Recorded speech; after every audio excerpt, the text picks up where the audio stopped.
इस वीडियो में बात करना है कि कृषि इनपुट अनुदान के लिए आप किस तरह से आवेदन करेंगे। ठीक है, इसका जो आवेदन की प्रक्रिया है आपको स्टार्ट कर देगा। तो इस वीडियो बताने वाला है कि आप किस तरह से कृषि इनपुट अनुदान के लिए आप यहाँ पे अप्लाई करेंगे, स्टेप बाय स्टेप प्रोसेस बताने वाले हैं। अगर आप चाहते हैं कि इसी प्रकार से डेली अपडेट देखने के लिए तो चैनल पर आए तो चैनल को सब्सक्राइब कर रखिए, और वीडियो अच्छा लगे तो लाइक कीजिए और शेयर भी कर दीजिए, क्योंकि और लोग को भी जानकारी हो सके।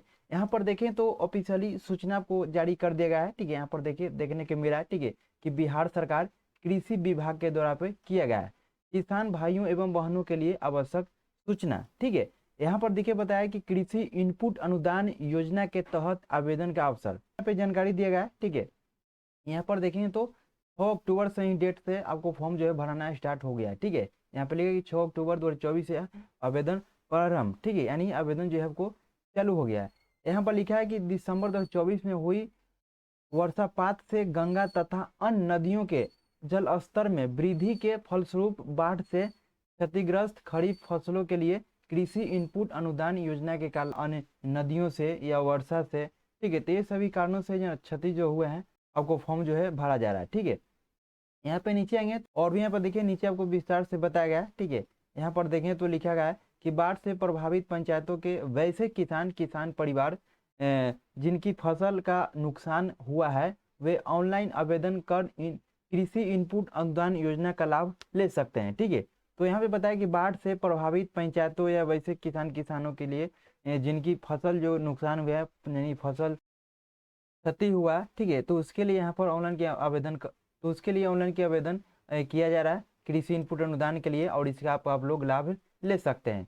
उसके बाद यहाँ पे देखिए बताया कि वर्षाश्रित यानी अंशित यानी असिंचित फसल बोलते हैं, उसको लिए यहाँ पर देंगे तो 8500 रुपये आपको प्रति हेक्टेयर के हिसाब से दिया जाएगा। उसका देखें तो सिंचित क्षेत्र के लिए जो कि यहाँ पर 17,000 रुपया प्रति हेक्टेयर से हिसाब से दिया जाएगा। उसका देखिए शाश्वत यानी बहुवर्षीय जो फसल होते हैं, ठीक है, इस प्रकार जो फसल होते हैं, अगर इस तरह से आपको फसल क्षतिग्रस्त हुआ है तो यहाँ पर देंगे तो 22,500 रुपये आपको प्रति हेक्टेयर के हिसाब से दिया जाएगा। ठीक है, उसका नीचे आएंगे तो और भी यहाँ पे जानकारी दिया गया है कि किस तरह से आवेदन करना है, कहाँ से किस वेबसाइट के माध्यम से आवेदन करना है।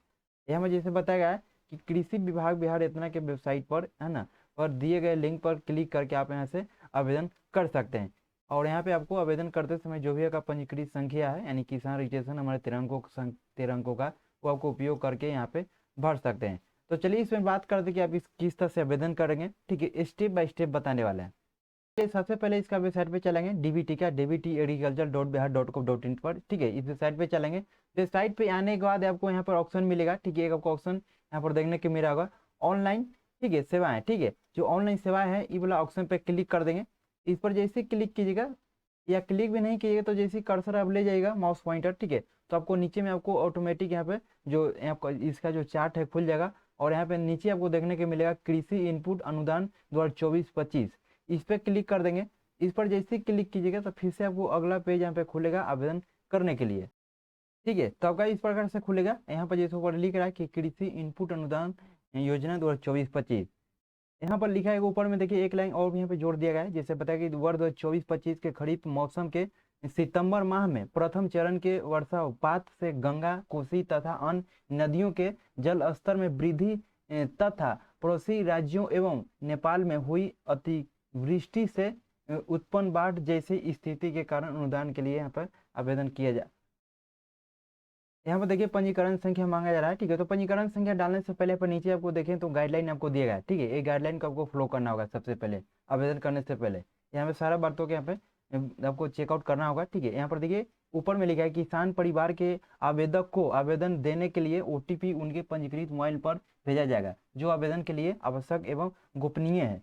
ठीक है, कृषि विभाग तो जो आप पंजीकरण करते समय, ठीक है, रजिस्ट्रेशन करते समय जो आप मोबाइल नंबर डाले थे वो आप लेवल तो जो है मोबाइल नंबर आपके पास चालू होना चाहिए, यानी अवेलेबल होना चाहिए। जब आप लोग इसके लिए आवेदन करेंगे तो उस वक्त आपको यहाँ पे OTP जाएगा, OTP के डाल और OTP के माध्यम से पे वैलिड किया जाएगा। ठीक है, उसके देखिए यहाँ पर बताया गया है, यहाँ पर 4 पॉइंट में एक इंपॉर्टेंट बात बताया गया है कि किसान का प्रकार स्वयं या भूधारी होने की स्थिति में भूमि के दस्तावेज के लिए तन वर्ष 2023 से 24 LPC जमीन रसीद वास्तविक खेतियार के स्थिति में 100 घोषणा पत्र वास्तविक हथियार प्लस भूधारी स्थिति में भूमि दस्तावेज के साथ साथ साथ तो घोषणा पत्र संलग्न यहाँ पर करना होगा। ठीक है, तो यहाँ पर जो बताया गया है कि यहाँ पे बताया कि आपका खुद का जमीन है, ठीक है, आप खुद से करते हैं तो उसकी स्थिति में आपको देखेंगे तो आपको एलपीसी यहाँ पे अपलोड करना होगा। ठीक है, जो कि यहाँ पे वर्ष 23 से 24 तक ही, जो कि आपका जो एलपीसी बना हुआ रहना चाहिए 23 से 24 तक के लिए मांगा गया है। ठीक है, उसके बाद देखिए बताया कि अगर वो दूसरे का खेती करते हैं तो उसके स्थिति में यहाँ पर देखें तो घोषणा पत्र आपको दिया गया है। ठीक है, इस घोषणा पत्र को जैसे इस पर क्लिक कर देंगे, ठीक है, इस पर जैसे क्लिक करेंगे तो आपका घोषणा पत्र यहाँ पे डाउनलोड होगा। ठीक है, यहाँ पर इस प्रकार से आपको घोषणा पत्र डाउनलोड होगा। इस घोषणा पत्र को फिल आउट करके वहाँ पे लगाना होगा। ठीक, जो भी किसान है वो अपना साइन करेंगे, यहाँ पर डेट डालेंगे। ठीक है, और यहाँ पे जांच के क्रम में सत्यापित के प्रक्रिया विभागीय कार्य के लिए बताया गया है।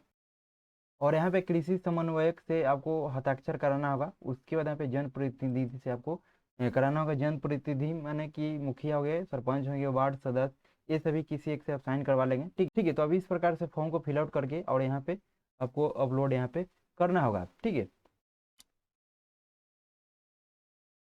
उसके बाद आप यहाँ पर देखिए आवेदन करने के लिए यहाँ पे पंजीकृत संख्या डालेंगे, जो भी पंजीकृत संख्या है अपना पंजीकृत संख्या डालेंगे। उसके बाद यहाँ पे सर्च वाला ऑप्शन पर क्लिक कर देंगे।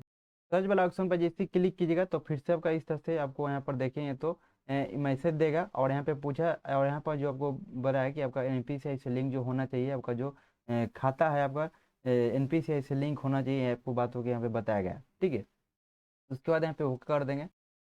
उसके बाद देखें तो आपका अगला इस तरह से आपको पेज खुलेगा और यहाँ पे ऊपर में सभी जानकारी आपको बताया जाएगा। ठीक है, यहाँ पर सभी जानकारी जो है आपको देखने के मिलेगा। ठीक है, उसके बाद यहाँ पर देंगे तो अपने परिवार का सही सही विवरण दर्ज, यानी अपना परिवार का विवरण आपको दर्ज करना है। तो सबसे पहले यहाँ पर सदस्य का संबंध आपको चुनना है, जैसे पिता माता बच्चे। ठीक है, इस प्रकार से चुन लेंगे।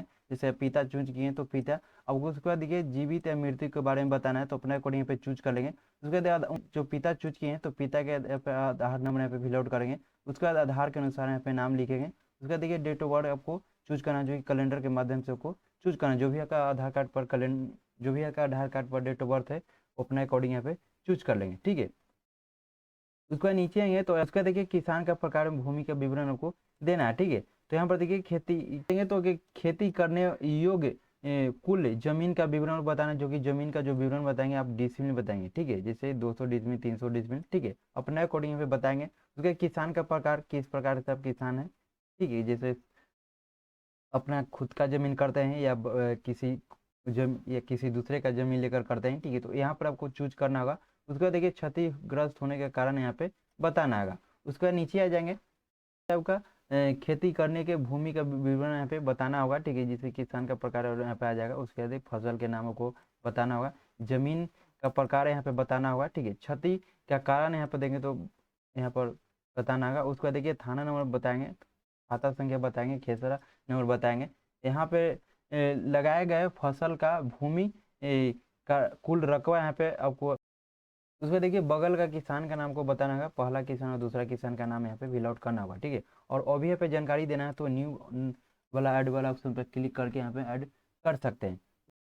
नीचे आने का जो भी आप ऊपर में सभी जमीन का विवरण जो डालेंगे, ठीक है, जो भी आप डिटेल डालेंगे तो उसके नीचे यहाँ पर देखें तो सभी बताएगा कि आवेदक के कुल क्षति कितना आप डाले हैं उसके अकॉर्डिंग यहाँ पे बताएगा। उसका देखिए कुल अनुदान ये राशि कितना आपको मिलने वाला है उसके अकॉर्डिंग यहाँ पे बताएगा।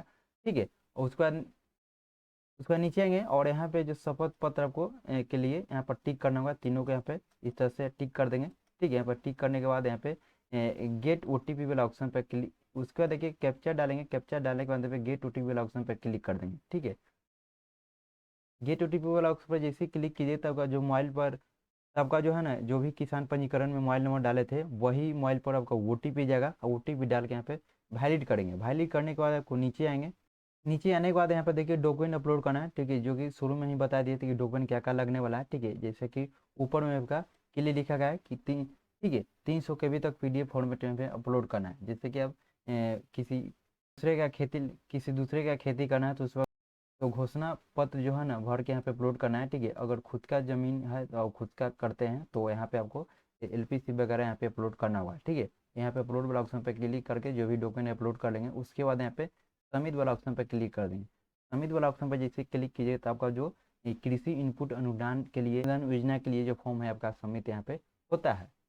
तो जैसा कि देखिए इस वीडियो में हम बात किए किस तरह से कृषि इनपुट अनुदान योजना के लिए अप्लाई करेंगे। इस प्रोसेस के माध्यम से आपको अप्लाई कर, तो इसी प्रोसेस के माध्यम से आपको अप्लाई करना है। तो चलिए इस वीडियो तक ही मिलते हैं फिर किसी नए वीडियो के साथ।